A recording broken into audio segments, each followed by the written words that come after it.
देखो ये क्वेश्चन बहुत अच्छा है। nth रूट ऑफ यूनिटी का क्वेश्चन है, ठीक है। भले सब्जेक्टिव है लेकिन ये कंसेप्ट आपको पता होना चाहिए। एडवांस 2002 का है question.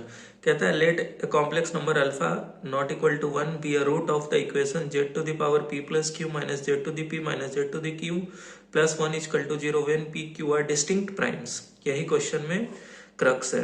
So that either 1 plus alpha square so on up to alpha to the p minus 1 equal to 0 और 1 plus alpha square up to alpha to the q minus 1 equal to 0 either कह रहा है, ठीक है। चाहे तो ये 0 होगा या ये 0 होगा। एट ए टाइम दोनों 0 नहीं होगा। क्यों? क्योंकि ये डिस्टिंक्ट है। डिस्टिंक्ट मतलब अलग है, ठीक है। अब आप देखो इसको सिंप्लीफाई करते हैं तो z to the p plus q minus z to the p minus z to the q plus 1 is equal to 0 ये गिवन है, ठीक है। z to the p factor out करते हैं तो क्या है बचेगा z to the q minus 1 factor out किए तो z to the q minus 1 is equal to 0। z to the q minus 1 times z to the p minus 1 is equal to 0। चाहे तो ये 0 होगा या ये 0 होगा, ठीक है। कोई एक 0 होगा तो z to the p minus 1 equal to 0 या z to the q minus 1 equal to 0, ठीक है। अब आप देखो इसको ऐसे लिखो z to the p equal to 1 तो z equal to 1 to the 1 upon p, ठीक है। अब आप देखो ये क्या कह रहा है, pth root of unity, pth root of unity, ठीक है। ये आपका कह रहा है। आपने nth रूट ऑफ यूनिटी पढ़ा होगा तो जब pth रूट ऑफ यूनिटी है तो क्या क्या फाइनली बनता है, उसका सॉल्यूशन क्या क्या बनता है 1, ठीक है। e to the power i 2 pi upon p, ठीक है। फिर e to the i 2 pi upon p times 2, ठीक है। फिर so on e to the power i 2 pi upon p to the power p minus times 1। ये आपका finally बनता है। टोटल p रूट्स इसमें एग्जिस्ट करेगा, ठीक है।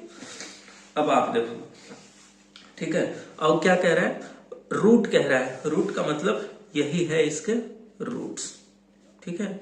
यही अल्फा है। कॉम्प्लेक्स जो कॉम्प्लेक्स रूट कह रहा है, कॉम्प्लेक्स नंबर, वो यही है, ठीक है।